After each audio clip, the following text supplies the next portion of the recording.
Kita mulai teman-teman sekalian dengan berharap Allah berkahi. Kalau rumah tangga itu di dalam Islam adalah ajang pahala yang paling besar. Kata ulama, tidak ada dalam Islam ibadah yang umurnya dan panen pahalanya sebesar rumah tangga. Karena mulai akad nikah sampai cucu turun-temurun semuanya pahala. Mulai akad nikah kita sudah naik di atas sebuah bahtera. Bahtera ini namanya rumah tangga. Mau kita sedang tidur, mau kita sedang makan, mau kita sedang duduk, intinya kita sedang berada di sebuah bahtera namanya rumah tangga. Itu per detiknya kita sedang menjalankan ibadah sebenarnya. Karena rumah tangga sendiri itu ibadah, perintah dalam agama. Dan saya akan masuk ke kiat yang pertama. Mempertahankan rumah tangga adalah rumah tanggamu adalah ibadahmu. Maka ikhlaskan niatmu karena Allah. Itu yang paling pertama memang. Teman-teman sekalian, ikhlaskan niat. Menikah itu jangan karena disuruh oleh orang tua. Jangan menikah karena terdesak. Jangan menikah hanya karena suka. Jangan menikah karena semua teman-teman sudah menikah, tinggal kita sendirian. Semua ini teman-teman harus dibuang jauh-jauh. Kalau Anda di sini yang hadir sudah menikah dan dulu salah satu penyebab nikahnya karena 4 hal atau 5 hal tadi yang saya sebutkan itu, maka detik ini diubah niatnya. Karena kalau orang niatnya hanya karena disuruh oleh orang tua, niatnya hanya karena teman-teman sudah terlanjur nikah, sudah terlanjur ada rasa suka, ya, atau semua teman-teman sudah menikah sementara kita belum, akhirnya terdesak harus menikah. Ini semua tidak dinilai ibadah. Memang harus diniatkan, saya menikah karena perintah Allah dan Rasulnya. Sebagaimana kalau saya sholat karena perintah Allah dan Rasulnya.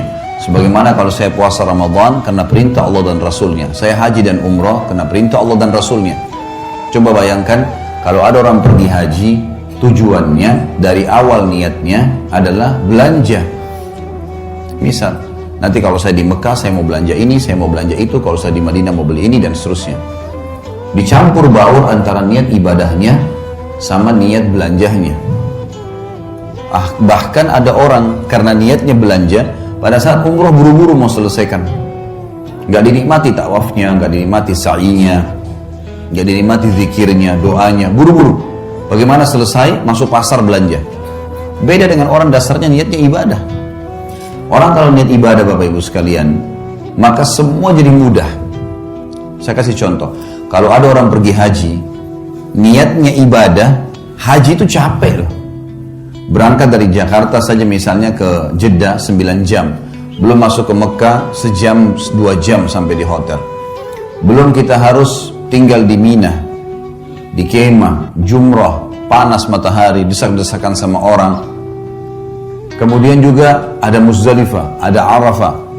Paket, capek sebenarnya, letih, gitu kan? Setiap azan kita langsung ke masjid, walaupun jarak hotelnya jauh. Tapi subhanallah, orang kalau niatnya ibadah, pulang haji ditanya, Bapak Ibu yang sudah capek nih, sudah 40 hari di sana, 30 hari di sana, tanya mau haji lagi nggak? Pasti jawabannya mau. Kalau orang niat ibadah, dia mau lagi. Suka dukanya semua jadi mudah. Yang panasnya, yang makanannya kehabisan, yang hotelnya jauh, terlupakan semua. Yang antri panjang di imigrasi, dilupain semuanya. Karena niat ibadah itu berbeda.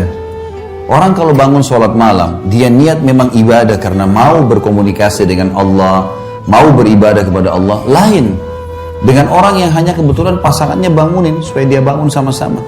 Atau mungkin karena teman-temannya lagi kebetulan nginap, misalnya di satu tempat seperti ini, nginap, kemudian teman-temannya semua buat program bangun sholat malam, lalu dia ikut-ikutan. Beda sekali. Makanya harus diniatkan dari awal ibadah. Ada sebuah kata kunci dalam masalah ini. Semua yang berhubungan dengan kita teman-teman sekalian di muka bumi ini, tanda kutip ya, tanda kutip, adalah boneka-boneka yang sedang Allah titipkan. Saya bilang sama istri saya, dan saya juga sampaikan ke Bapak Ibu sekarang, saya juga sampaikan dalam pelatihan-pelatihan saya. Kalau kamu, saya bilang sama istri saya, adalah titipan Allah kepada saya anggap kamu tanda kutip boneka tanda kutip, yang Allah titipkan, mengatakan, Khalid ini istrimu, didik dia, lindungi dia, berikan dia hasil keringatmu, nafkahmu, karena saya, maka saya akan berikan pahala, kau masuk surga. Saya bilang sama istri saya, sebaliknya, kamu juga begitu. Kamu menganggap saya, tanda kutip, adalah boneka, tanda kutip ya, yang Allah titipkan. Ini suamimu ya, layani dia, cuciin bajunya, buatin masakannya, biologisnya, didik anaknya, jaga amanah rumahnya. Karena saya, kata Allah, saya kasih pahala, mati, masuk surga. Ini yang dimaksud dengan ibadah nih. Seperti itu kita memahaminya. Sehingga kita tidak pernah jenuh dalam menjalankan kewajiban. Coba bayangkan Bapak Ibu sekalian, di sini kita mulai dari bapak-bapak misalnya. Istri kita nggak pernah kita kenal sebelumnya. Begitu menikah, kita setengah mati banting tulang di luar sana, nagih utang, jual produk, bangkrut usaha, segala macam. Setelah selesai dapat hasil, kita tinggal kasih kepada istri kita. Dia yang makan, dia yang beli baju, dia yang menikmatinya. Kalau bukan karena niat ibadah, bisa saja seorang laki-laki bilang, siapa perempuan ini enak benar. Hasil keringat saya tiba-tiba langsung diambil saja. Satu sisi. Ibu-ibu juga bisa begitu. Begitu akad nikah, mungkin di rumah ayahnya tidak pernah bekerja. Tiba-tiba menikah, laki-laki yang tidak dikenal, cuciin bajunya, siapin sarapannya, layani biologisnya, segala macam. Hamil anaknya dia, spermanya dia. Kalau bukan karena ibadah, orang akan berpikir, siapa laki-laki ini? Gitu. Makanya sering terjadi pertengkaran-pertengkaran dalam rumah tangga kadang-kadang dengan hal-hal yang kecil saja, karena memang dari awal bukan niatnya ibadah. Kalau ibadah pasti akan berbeda. Karena kita tahu suka dukanya akan ada, makin berat sesuatu yang kita jalankan, maka kembali kepada hadis Nabi SAW. Nabi bersabda dalam hadis Bukhari Muslim, Inna idhamal ajri ma idhamal bala. Allah akan memberikan balasan yang besar sesuai dengan kadar beban yang sedang diberikan. Emang begitu. Beda pahalanya orang pergi sholat musim dingin, susah sekali kalau mungkin di negara Eropa yang lagi musim salju dingin, dengan orang yang pergi sholat cuaca lagi enak, ada cobaannya, lebih besar pahalanya. Beda semuanya. Allah menilai sesuai dengan kadarnya. Kita menikah, ada cobaan, ada ipar, ada tetangga, ada mertua, mungkin ada cobaan-cobaan dari mereka. Tapi kalau niat ibadah, kita akan laluin. Karena ini semua ibadah. Saya tidak mungkin menikah dengan suami saya saja atau istri saya saja. Tapi saya juga tanda kutip menikah dengan keluarga mereka nih. Tidak mungkin dihapus status orang tuanya.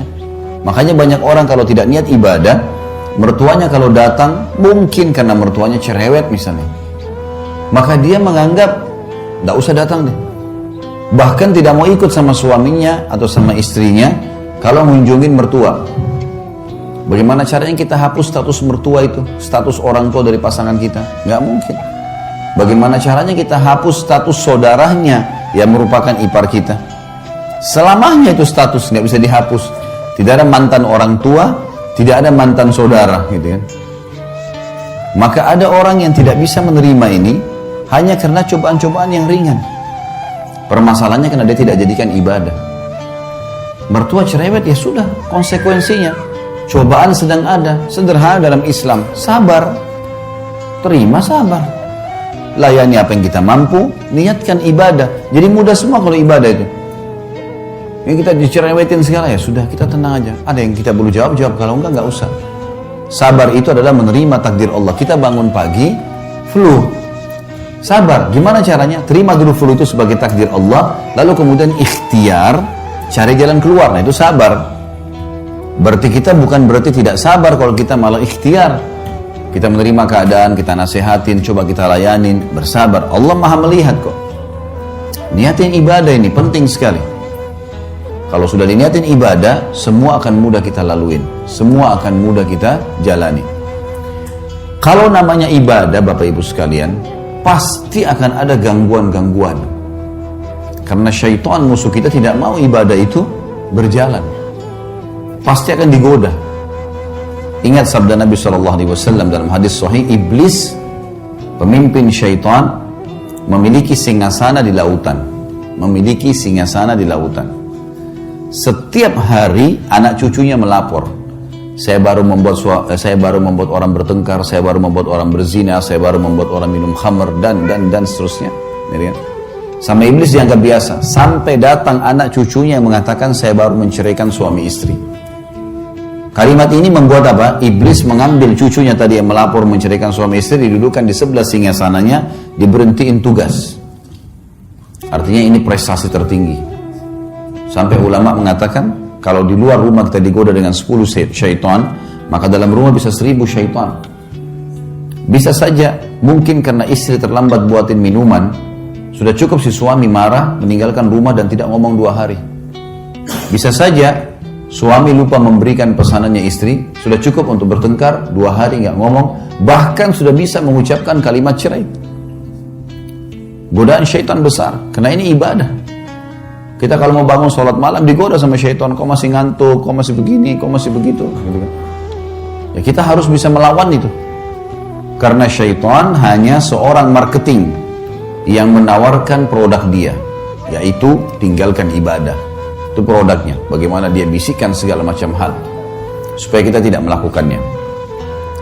Ini yang pertama teman-teman sekalian. Jadi kita harus menjadikan rumah tangga kita adalah ibadah.